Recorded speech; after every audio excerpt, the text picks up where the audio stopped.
Okay, great. Thank you. I think we should get started. What a day it is. Oh my God. Whew. Busy, busy, busy. 70. Shall we get started then? Yes, ma'am. Nama Om Vishnupadaya Krishna Prishtaya Bhutale Srimate Bhaktivedanta Swamini Namane Namaste Saraswate Deve Gauravani Pracharine Nirvishesha Shunyavadi Paschatya Deshatarine Shri Krishna Chaitanya Prabhu Nityananda Shri Advaita Gadadhar Srivas Adi Gaura Bhakta Vrinda Hare Krishna, Krishna Krishna, Hare Hare, Hare Rama, Rama Rama, Hare Hare. Jai. Om Jnana Timarandasya Jnanatimrindasya Jnananjana Shalakaya Anjana Shalakaya Chakshurun Militam Yena Chakshur Unmilitam Yena Tasmai Shri Gurave Namaha. Tasmai Shri Gurave Namaha. I was born in the darkest ignorance, I was born in the darkest ignorance, and my spiritual master opened my eyes and my spiritual master opened my eyes with the torch of knowledge. with the torch of knowledge. I offer my respectful obeisances unto him. I offered my respectful obeisances unto him. Hare Thank you very much. I'm asking our host, our dear Vaishnavi Devidasi, if she could tell us where we left off from last week. 13.17. Okay, 13.17. Nature, the enjoyer, and consciousness.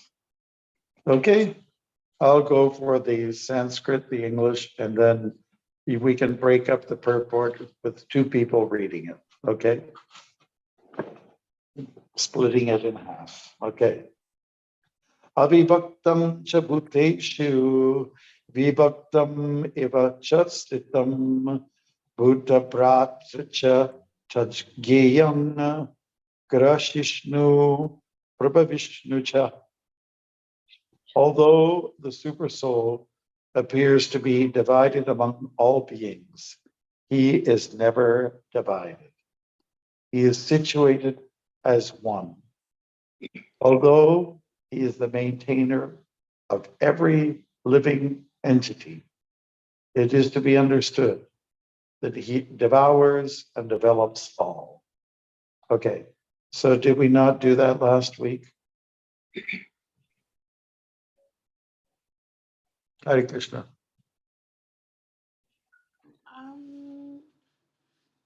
I remember talking about devours and develops. Yes. We did it last week, right? Yes, Maharaj. Most definitely. Okay. Jyotisham api taj jyotis tamasa param uchate jnanam gyeya ganyang riri sarvasha vishtitam. He is the source of light in all luminous objects. He's beyond the darkness of matter and is unmanifested. He is knowledge. He is the object of knowledge, and he is the goal of knowledge. He is situated in everyone's heart. Hare Krishna. Purport can be shared by at least 3 people. Okay. Manasi Ganga, Michael, and Adikarta Prabhu. Hare Humble obeisances are used to you and Srila Prabhupada. The super soul, the supreme personality of Godhead, is the source of light in all luminous objects like the sun, moon, and the stars. In the Vedic literature, we find that in the spiritual kingdom, there is no need of sun or moon because the effulgence of the Supreme Lord is there. In the material world, that Brahmajyoti, the Lord's spiritual effulgence, is covered by Mahatattva, the material elements. Therefore, in this material world, we require the assistance of the sun, moon, electricity, etc. for light. Like continue, Maharaj. We're just doing paragraphs right now. Okay. But in the spiritual world, there is no need of such things. It is clearly stated in the Vedic literature that because of his luminous effulgence, everything is illuminated. It is clear, therefore, that his situation is not in the material world. He is situated in the spiritual world, which is far, far away in the spiritual sky. That is also confirmed in the Vedic literature. Aditya Varnam Tamasa Parastat. Svatara Upanishad 3.8. He is just like the sun, eternally luminous, but he is far, far beyond the darkness of this material world. His knowledge is transcendental. The Vedic literature confirms that Brahman is concentrated transcendental knowledge to who is anxious to be transferred to that spiritual world. Knowledge is given by the Supreme Lord, who is situated in everyone's heart. One Vedic mantra, Svatara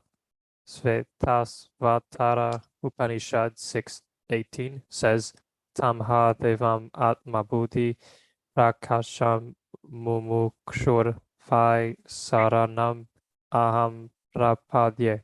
One must surrender unto the personality of Godhead if he at all wants liberation. As far as the goal of ultimate knowledge is concerned, it is also confirmed in Vedic literature. Tameva vidivati mrityum iti. Only by knowing him can one surpass the boundary of birth and death. Svatara Upanishad 3.8. Thank you. Put it in everyone's heart as the supreme controller. The Supreme has legs and arms distributed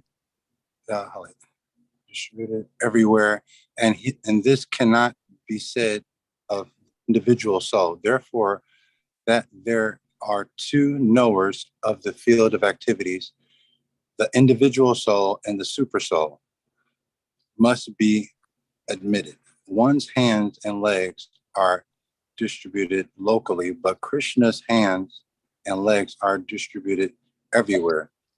This is confirmed in the Shveta Vrita Upanishad 3.17 or 3.17.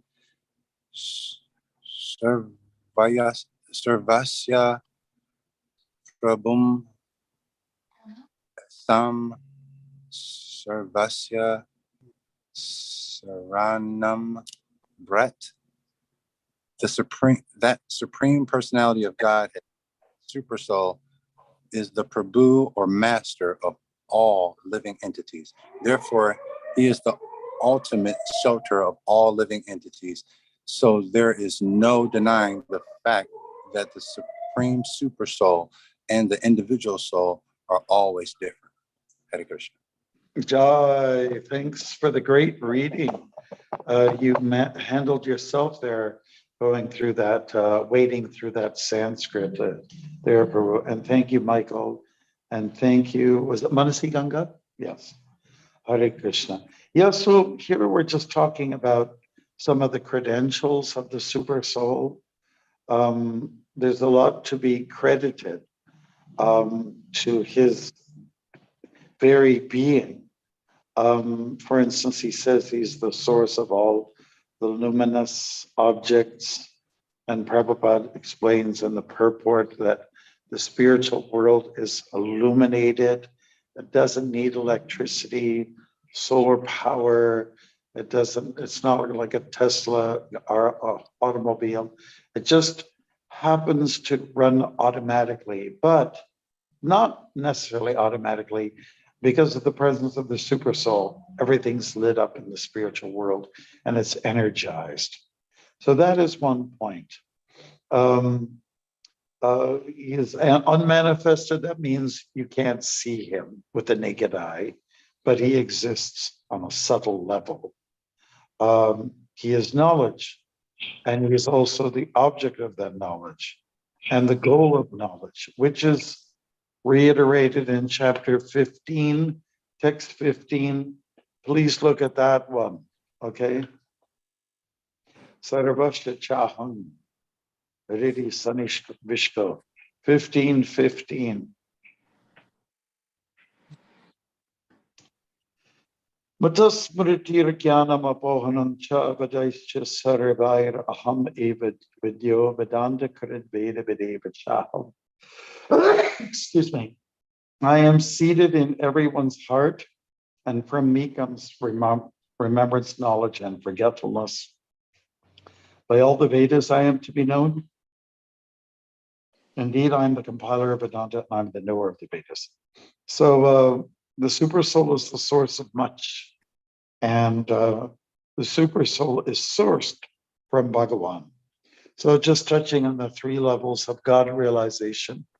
Once again, I was just thinking, it's a little bit like in Mayapur when you go there.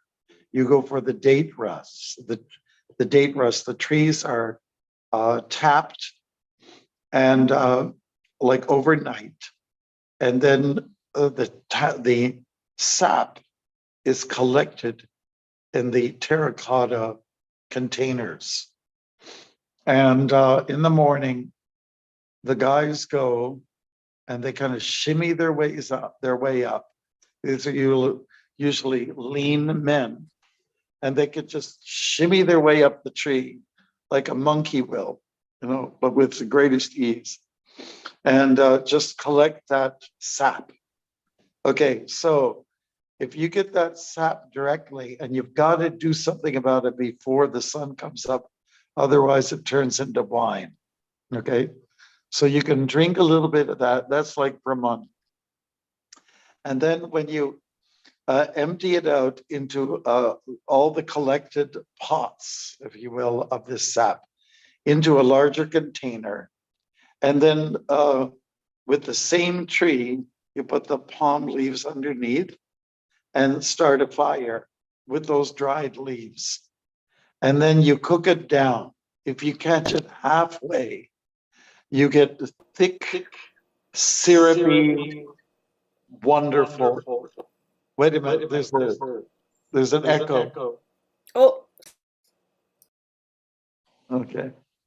So, and you have now a real nice, rich, like almost like a maple syrupy, not quite there, kind of a drink. And it's very desirable when it's cold, right? Gaurachandra, he knows what I'm talking about because he used to live in Mayapur and Vanipriya. Okay, so that's like the Paramatma realization. It's, it's concentrated. Now, what they do is like if you catch the beverage halfway and you've like the water's evaporated, you get that real nice drink, right? Now, if you continue to the end and boil the sap until it starts separating and crystallizing, you end up with jaggery or gur, and it's like solid sugar, like good quality sugar. And that's like Bhagavan, getting to the essence.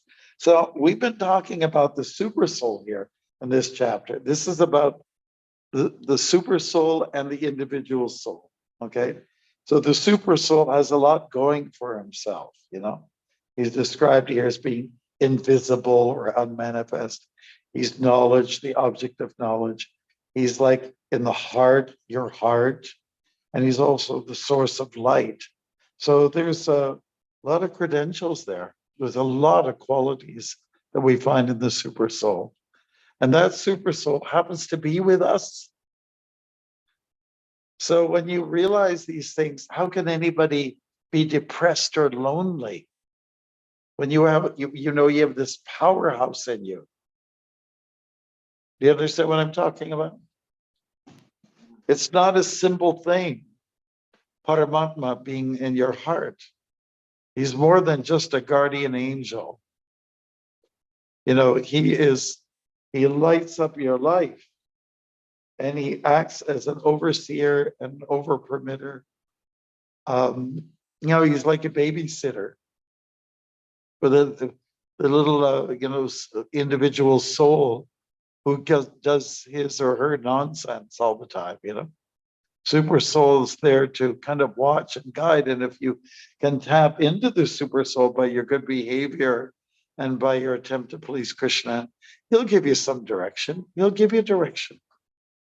But because we're distracted by Maya all the time, super soul who's trying to help, we just don't want to listen. We just don't want to listen because we're very immature. So anyways, just some thoughts on what's being said here.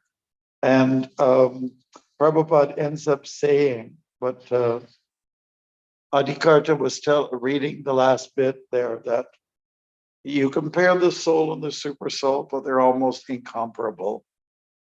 Because the super soul appears to be divided with arms and legs everywhere. We only have 2 arms and 2 legs, right? And it's a good thing if you need knee replacements, you only have to worry about 2 knees, And when it comes to super soul, he never has to worry about having damaged or worn down knees or legs. You'll never see a crippled Paramatma. You'll never see a picture of Paramatma on crutches or with a walker on a wheelchair, because his legs are intact, his arms are intact.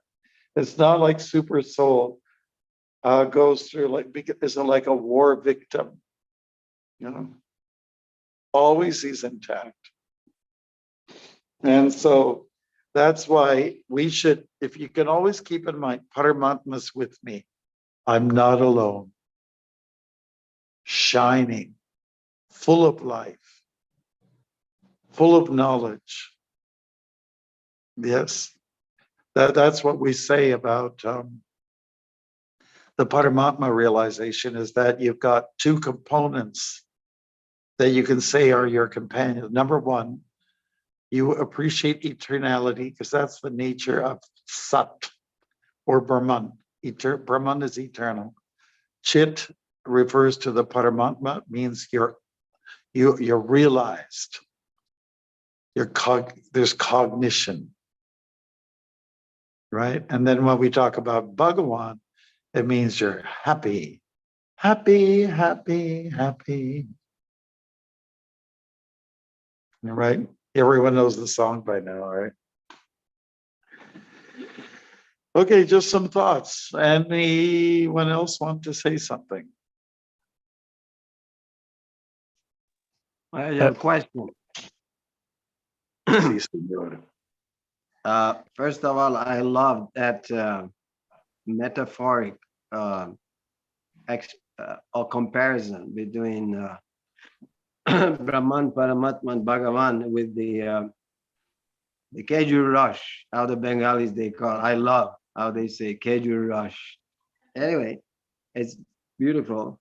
Now, these 3 features of God, you compare to their sweetness and the essence is the Gur. So what about the Atma? Where would you put the Atma compared to the Gur or the Kejur Rush?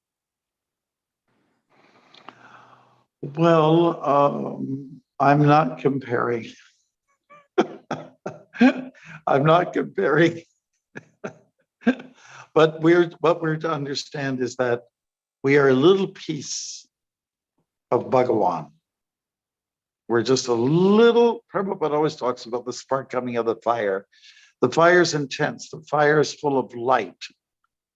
And the fire can be practically permanent. But we're just a little spark that comes out. So I would just say we're a little speck and we share the same qualities as the absolute.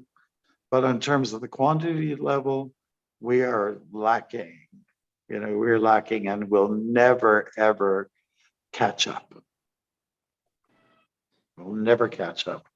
We'll never become Bhagavan. Doesn't matter how much tapasya to do, how much prayers you do, how many sacrifices you perform, You'll never be God,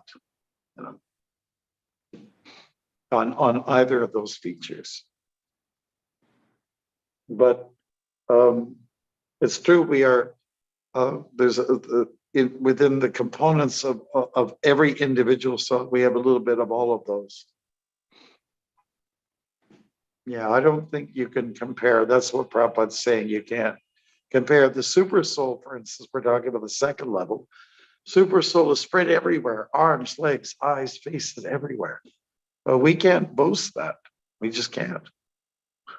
We remain localized in one place, playing out our karma, doing good and bad. And that's the way it's going to stay until we come to the point of looking at the super soul and say, I surrender to you. I surrender to you. I surrender to Bhagavan. Of course, we know the yogis are interested in Paramatma, and it's the bhaktas that are interested in Krishna, who manifests all the qualities of eternity, knowledge, and bliss. And so you can't really compare. As Prabhupada once put, you can compare when you have some similarities, but in many ways there aren't, too many things that run parallel in this regard. We can never be spread everywhere, unless if you're because I know a lot of people, their consciousness is all over the place. They have no fixation. They have no target. They're just not focused. Have you met people who are just kind of spread everywhere, but they don't have any of the qualities of the super soul? Yeah. So those, that would be my answer. Hare Krishna. Haribol. I see Murari Gupta. Hare Krishna. Glories to Srila Prabhupada. Hare Krishna. Nice to see you after a long time. Nice to see you too, Maharaj. Jai. Any questions, Prabhus? Anything, other deliberations on the super soul? Yes, Maharaj, I have one. Sometimes I find myself that it might be easier if I had certain material opulences in order to help me pursue my spiritual life. Is it okay to ask Krishna for those? And how do I know if it's really helpful for spiritual consciousness or not? Well, I think we're quite blind. We think we know what's good for us, but usually you have a guru or you have a mentor or you have Paramatma in the heart, and who understand us better than we understand ourselves. I'm not sure what you mean by having lots of facilities and having lots of opulence, having a big bank account, whatever it is, to help you in your spiritual life. Usually it works the other way around.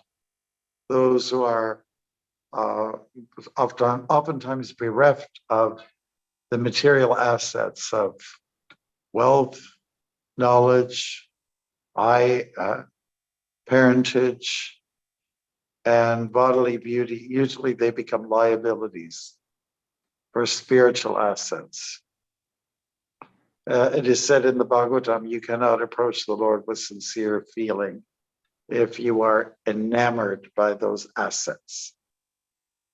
If you're proud, there's no place for pride in the spiritual world. Even the gopis who manifest a little pride in the rasa dance, each one of them saying, I've got Krishna alone. And none of the other girls have, na, na, na, na, na. As soon as they became proud, then Krishna left them. So even the spiritual platform, pride is pride. And it basically,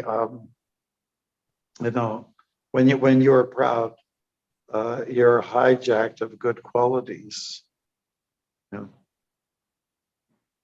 lot of good things leave you. They say goodbye. Goodbye. You're just too snooty for me. Right. So you can do what you like, Michael. I mean, really, you can pray for being financially successful or physically successful on all different levels, but it really usually generates some arrogance, and that you don't want. Just have a revisit of your 26 qualities of what makes a person really good. Chapter 16, text 1, 2, and 3. Have a look at them. Maybe not now, but when we're finished. Anybody else have some thoughts? I think just we want, should go. oh, Oh, sorry. Yeah. Oh, sorry, Marge. No, I just wanted to say, I just wanted to thank you for speaking about Paramatma, and especially what you said about that he's more than a guardian angel. He lights up your life. And I just think it's always such a really great comfort. And I remember when we did the play Lonely People, you know, it was the main kind of thread through the theme was about the friend in the heart, and that we are never truly alone, ever, ever. And that is just the greatest comfort. So thank you for driving that home again. No, thank you. You know, it's true. In the play we did, Lonely People, that's the main emphasis. That's the conclusion in the end. You know, you won't be lonely if you feel that presence of the Paramatma. He's like a big brother watching over you, giving all this love, you know. Yeah, and sometimes it's hard because sometimes, you know, if we're isolated or what have you, we feel like, you know, definitely we need that association of the devotees, and a different, you know, that devotional loneliness can set in, which is really valid. So I find that it's really helpful for myself to just pray in the morning and make that connection with my Paramatma, and just give thanks and honor, and just ask him to please help me hear him clearly all day, and to have a constant conscious connection with him. And that way it's a little bit more of a conscious rather than a subconscious drive. Nice. Yeah, very important.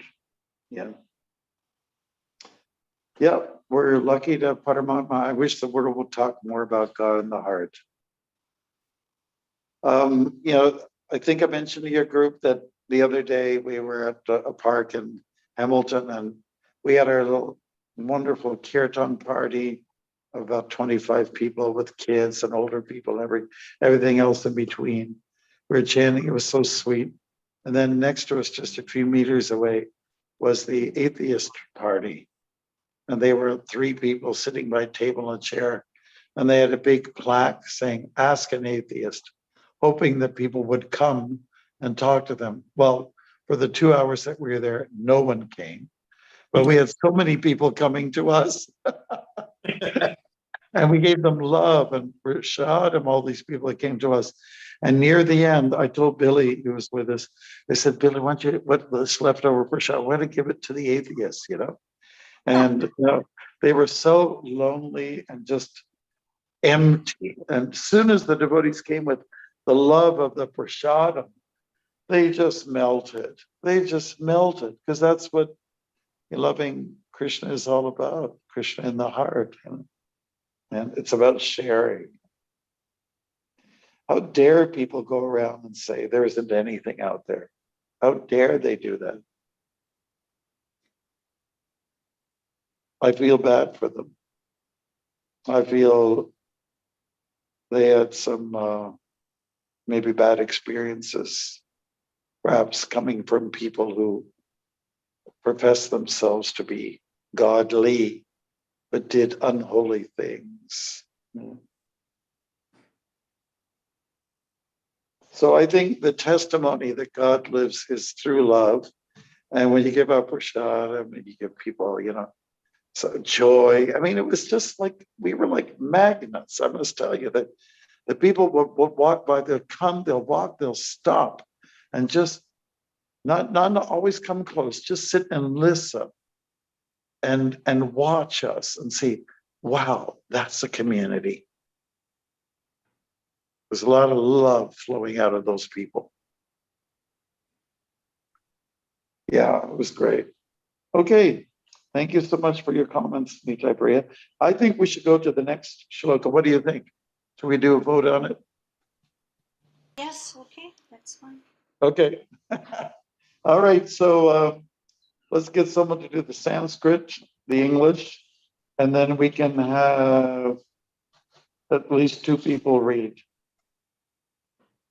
Actually, three paragraphs.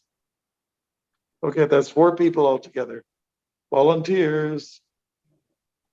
How about let's hear from Murari Gupta. Hare Krishna. You want to Iti, take one of those? You want to take? Yeah, go ahead. the Sanskrit or purport? You either we'll give you a choice. What do you want? I'll read the translation and then Rasraj, Okay. then you start off with the Sanskrit, please. sure. Okay. Hare Krishna. हरे कृष्ण माता जी अहं वैश्रवा नरो भूत्वा प्राणिनां देहमाश्रितं प्राणापान समायुक्त पंचामयनं चतुर्विधम्. I'm sorry. Where are we? We are doing 13th chapter, 19th shloka. You were reading somewhere from. Oh, sorry, I was still in 15. Always jumping ahead, always. I came late, so I just okay. So 13, No 18. problem. Okay, Hare Krishna Maharaj. Jyotishamapi tajyoti. Yeah, 19. Okay, you're doing. It's 19. We finished 18. Next one to what you're reading. Okay, Maharaj. Iti kshetram tatha jnanam geyam choktam samasata madakta etad vigyaya mada vayopapadyate. So English, Please. thus the field of activities, the body, knowledge, and the knowable have been similarly described by me. Only my devotees can understand this thoroughly and thus attain to my nature. Thank you so much. And now we're going to hear Murari Gupta on the first paragraph. The Lord has described in summary that the body, knowledge, and the knowable. This knowledge is of three things: the knower, the knowable, and the process of knowing. Combined, these are called Vigyanam, or the science of knowledge. Perfect knowledge can be understood by the unalloyed devotees of the Lord directly. Others are unable to understand. The monists say that the ultimate stage, these three items become one, but the devotees do not accept this. Knowledge and development of knowledge mean understanding oneself in Krishna consciousness. We are being led by material consciousness, but as soon as we transfer all consciousness to Krishna's activities and realize that Krishna is everything, then we attain real knowledge. In other words, knowledge is nothing but the preliminary stage of understanding devotional service perfectly. In the 15th chapter, this will be very clearly explained. Chai. Very, very good. Next.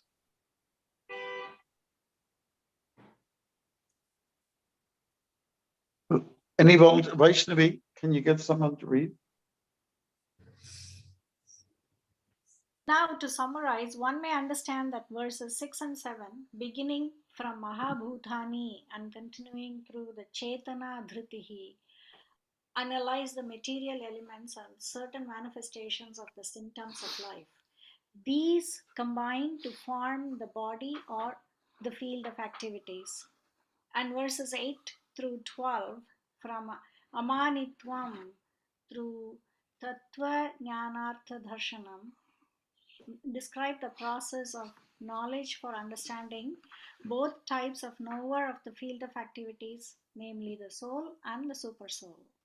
Then verses 13 through 18, beginning from Anadi Matparam and continuing through Hridi Sarvasya Vishtitam, describe the soul and the supreme soul or the super soul. Vasanta, can you? Yeah, Hare Krishna. Thus, three items have been described: the field of activity, the body, the process of understanding, and both the soul and the supersoul. It is especially described here that only the unalloyed devotees of the Lord can understand these three items clearly. So for these devotees, Bhagavad Gita is fully useful. It is they who can attain the supreme goal, the nature of Supreme Lord Krishna. In other words, only devotees and not others can understand Bhagavad Gita and derive the desired result. Okay, Jag, thank you so much for that. Good. So we have three components. And just to make it a little bit more clear, we've got the body, the physical self, which is called in Sanskrit Kshetra. And then we have the process of understanding, which is cultivating Vigyanam, right? Knowledge. And then you have the soul and the super soul. They're two spiritual components, you know. They're kind of like put together in the same capsule. And field of activity, body, prakriti, material energy. And then when you're a human being, you know, you can, you're a little bit standing in the middle, but you try to understand the nature of matter. And then on the other side of you, you try to understand the what is spirit. You know? And this is what cultivating Krishna consciousness is all about. There's whole sections of the Bhagavatam about studying the nature of the material world, the cosmological explanation of what makes up the cosmos, the world, and being at wonder about that. When we're a child, we look at the stars, and I think Murari Gupta's got stars in the background, you know, something like that. And we just kind of really conscious of, become conscious, aware of these two energies, you know, matter and spirit. Okay. And so we've been looking at this chapter, which delves into the Paramatma and making a separation between the Prakriti and the Paramatma who sits or rests in this Prakriti and being a knower, being conscious of this energy. The energy itself is not conscious of the energetic. But the devotee can comprehend both.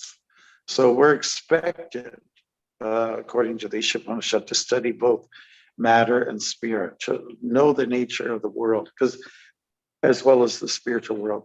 If you ignore the ways of the physical world, you'll find yourself trapped in ignorance and you'll actually fail, because we need to know what it takes to survive, you know, to live in this world. And when you're healthy and strong and you're, let's say, you know, like people used to say about Prabhupada, he's a Calcutta boy, like this street smart, you know. So when you're, you know, material smart, that helps you to survive in this world so that you can cultivate your spiritual side.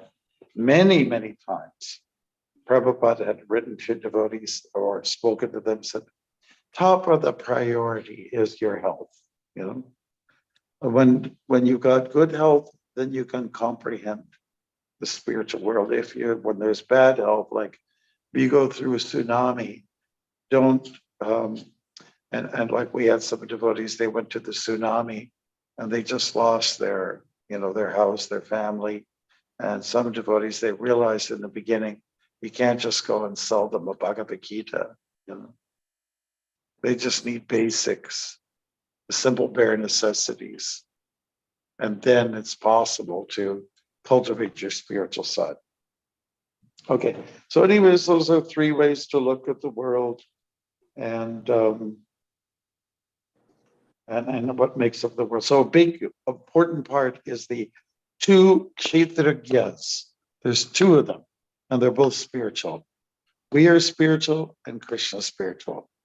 We are spiritual and Krishna sits within us as Paramatma. Both spiritual components. Any comments? I have a question. Yes. Does it have to be the material side first to be taken care of and then the spiritual side? Does that always come in that order? Well, let's look at chapter 3 from Bhagavad Gita. Krishna says, along with the creation, that is matter, became men and demigods. And also another thing that was in vogue during that time, yajna, sacrifice. So sacrifice, it's implied it's spiritual. So why not run them parallel? Like, why shouldn't educational institutions talk about the ways of this world and the ways of the spiritual world? That would be nice. That was Prabhupada's criticism always. So many educational institutions, no one talks about the nature of the soul. No. And even they're doing a poor job in our educational institutions and trying to enlighten people in the ways of this world, the physical world. A lot of, a lot of young people, even if you get a degree, they don't know how to deal with money. They don't know how to deal with relationships. We're well equipped, doesn't matter how high is your degree, because they say, I've got a master's degree. But really, what you need is a servant's degree. That's it.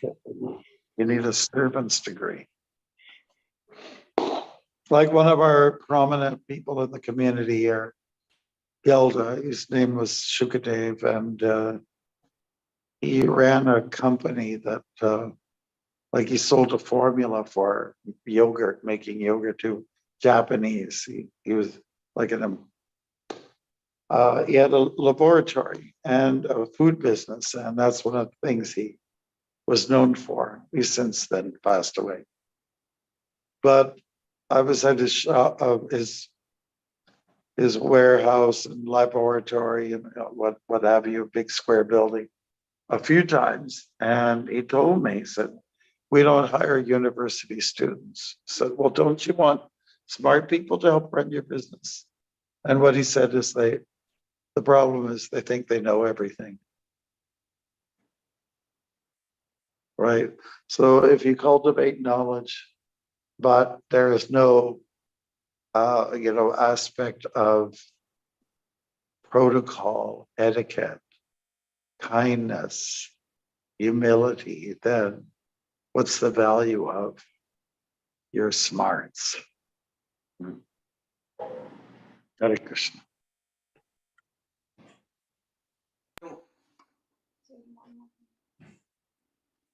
Thank you, Maharaj.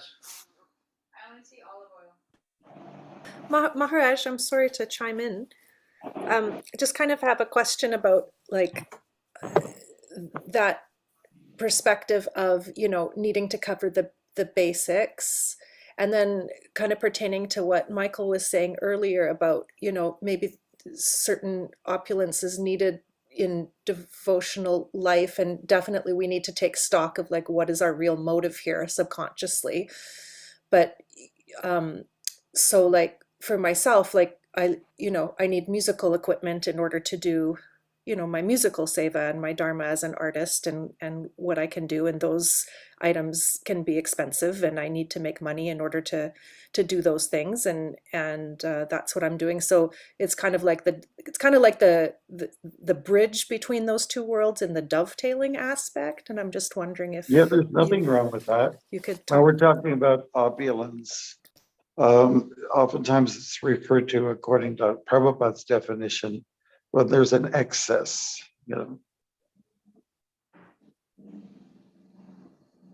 You know, everyone needs some facility to work with, right? But if people go overboard, their demands are great. There's a lot of greed there, which spoils us.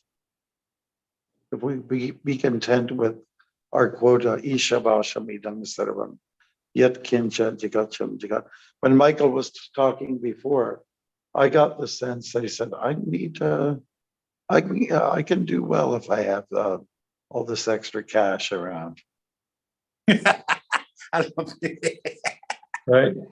But I think really what we want is to have, just to get by, to get by, and always maybe a little bit more than, for emergency's sake, as Chaitanya Mahaprabhu was giving some idea to the Goswamis, you have a percentage for this, percentage for that. Always have a percentage, a quarter percentage for emergencies, well-run organizations and even cities for that matter, always have some money on the side. So in case there's emergency like natural disasters, the funds are there. So when we're talking about opulence, I'm not saying that, I'm talking about excessiveness, and it's the excess that spoils most people. And most people don't know how to put things away, to like store it, keep it to the side so that when there is a disaster, you need it, then you can pull it out. Okay. Thank you, Maharaj. Thank you. I think a lot of people in Kali Yuga, they're actually fairly impoverished. Most people are. Most of the world is. How many countries do we have that are considered to be developed? Isn't it usually about 8? That's pretty bad. Out of how many countries on the globe? And even in those so-called, like developed countries, not the developing ones, but the developed ones, there's a lot of poverty. I'm shocked, when I walk through, whether it was US or Canada. Really surprised. I was just looking online, and it says there's 195 countries and 37 members are considered developed. And that's really low. That's a really low fraction. That's not very. So if it's 37 that are developed, and when you look around, how many of those people, what percentage has all of it or most of it? I think it's this very small amount, right? I think the figures are there. It's like 1% or something. They have an abundance. I know there's some people who are very like filthy rich, and they can be very charitable, like that Mr. Tata. He's given billions of dollars every year, isn't it? Some of you might know that industrialist, that Hindu guy. And Prabhupada also talks about the beerless. He talks about the beerless. They are filthy rich, but they have given a lot of money, a lot of charity out, and they built a lot of temples for the public. So you get them, but they're few and far between.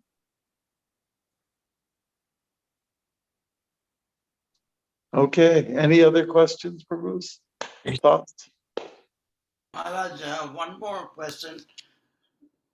Isn't there a trend in the devotee world that material life and spiritual life are mutually exclusive? Material life, they're exclusive. What do you mean by that? Mutually exclusive. Isn't there a trend that some there's a feeling that way in the devotee world, that if you go from material life, that you are doomed on the other side. That if you were, I'm sorry, can you say the last sentence? I lost it. If you go after material life, then actually you might be in risking being branded to go away from the spiritual life, and yes. that you get judged. Well, I mean, just because you're a devotee following the path of bhakti doesn't mean you have to be poor. Poor is for the sannyasis. But the way it usually works, they have the most money.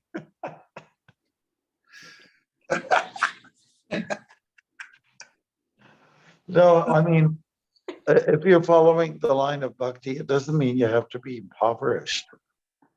You should work with a smart head and figure out, plan your life in such a way that you have enough funds for yourself and your family and your friends, and having some funds to engage in charity work and so on like that. So I maybe where you're talking about in the early days, the devotees were feeling, well, we should just live simple, and that means that just get scraped by on bare bones. I don't think it really means that. I mean, we want wealthy people so we can build our temples and we can do charity work, distribute our prasadam and so on like that. We should be smart enough people that we have that type, but it's really supposed to be the brahmacharis and the sannyasis that live by simple means, meager means. Right? And that they depend on others.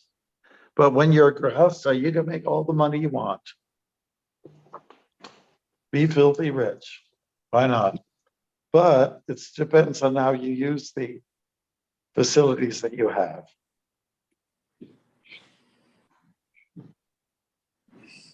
Does that make sense, Baruch? Yes, very much. Thank you. Maharaja, but the homework you had given us. What's that? You had given us a homework last week. Oh, okay. Okay, so we've given the homework. All right. So, but we haven't allowed ourselves enough time for it. So we'll extend it for another week. Is that okay? Yeah, that's fine. Thank you. Yes. Okay. I can see another session. Oh, yes, that was.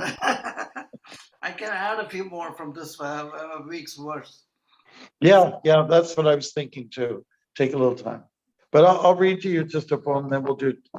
This is about the monk. I call it the monk, okay? So here we are. And it's supposed to be like someone who's living in authorized poverty, because we know there's poor people that shouldn't be poor. The only people that are supposed to be poor are the swamis and the monks and the brahmacharis. So here we go. Please bless the order of the saffron man who owns no home, no burrow or tree, who speaks of life, its unending circle, and the option to move beyond. He is poor by choice. All that's his is a staff, a pot, and a piece of cloth. There is no mistress, no fancy food, no soft comfort, and no perfumes. The thirst for name and hunger for fame must all be behind. They have no place. He welcomes the wind, heat, cold, and rain. Indifferent he is to the season's spin. Declare him meek when he's on his feet, touching the hearts from soul to soul. He is not alone. There is always two. Please bless this order for the sake of all. Hare Krishna. Okay, should we do takeaways? Takeaways means quick, no obeisances, no introductions, no names. Just give it to us real quick. It could be a phrase, a term. It doesn't have no essays, please. Spare us. Okay. So Vaishnavi, do you want to conduct it? Do you want to start from top to bottom on who you see, or alphabetical order? What do you want to? I'll go by what I see. So many mics are open. So I'll start off with Murari Gupta ji. Well, I think that my take from all this very quickly is that we have to be careful, because we each interpret the Gita and the Shastra in a different way. And I've seen a lot through my 150 years on this planet so far that you have people that Prabhupada always used to say he didn't like lazies and crazies, right? But there's a tendency for like this artificial renunciation by some people where so they're married, especially Grihastra. They're married, but then they're not maintaining their families and they're out there.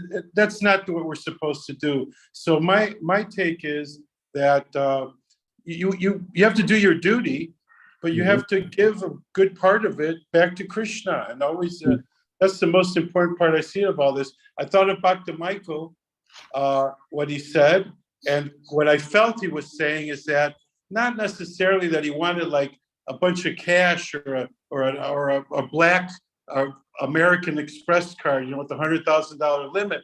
I thought he was talking more about those fancy earphones that he has on to listen to this class better. Maybe a nicer sleeping bag, more comfy sleeping bag on the floor. And that could be material opulence that's used for Krishna. Hare Krishna. Thank you so much. Bravo. Okay. Thank you. Go ahead, Vaishnavi. Roll out the names. 6 o'clock. Hare Krishna. We are never alone. Always Paramatma resides with us. So I learn in terms of low condition, I remember Paramatma.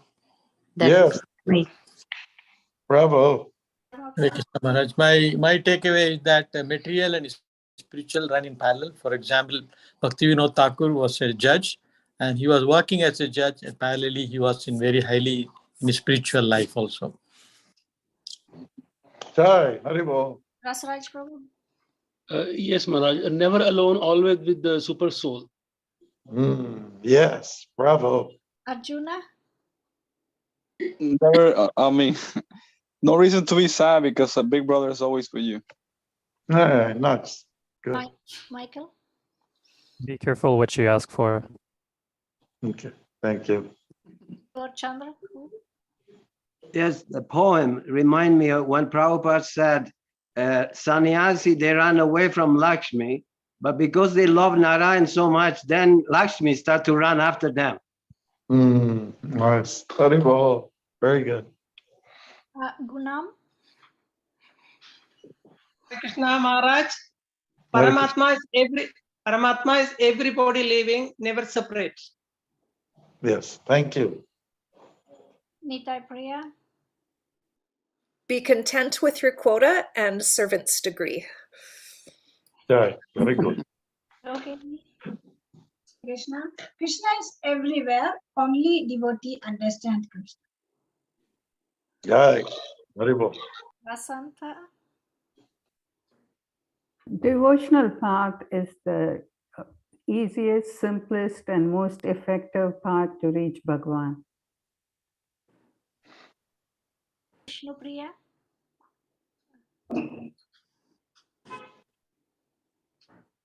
Vishnu Priya, how are you? Please. Give us your takeaway. I don't think she. Looks like Lord Chaitanya. Sankalp, are you able to say something? Haribol, so my takeaway is sannyas is not for name but fame. Could you say that again? I couldn't hear. There was something wrong with the tone. Sannyas is not for name and fame. I'm sorry, but I'm driving and I have little kids in the car. Okay, Sonia. Okay, thank you. Thank you so much for being with us. My takeaway is it's okay to be rich like Murari Gupta as long as you have his intentions. Who said I'm rich? I'm a poor man. Okay, have we covered everyone?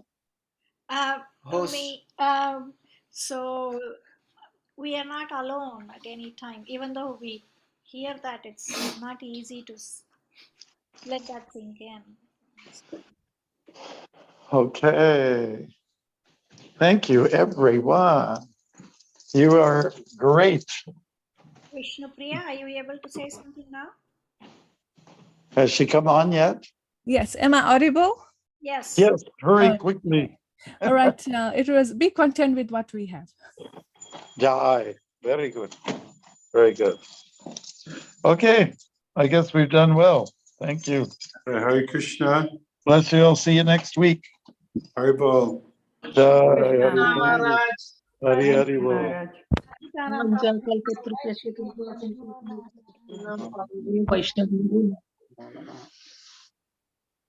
Oh God, I'm so confused here. All about Hari. Hare Krishna. Hare Hare Krishna, everyone. Hare Krishna. Hare Krishna, everyone.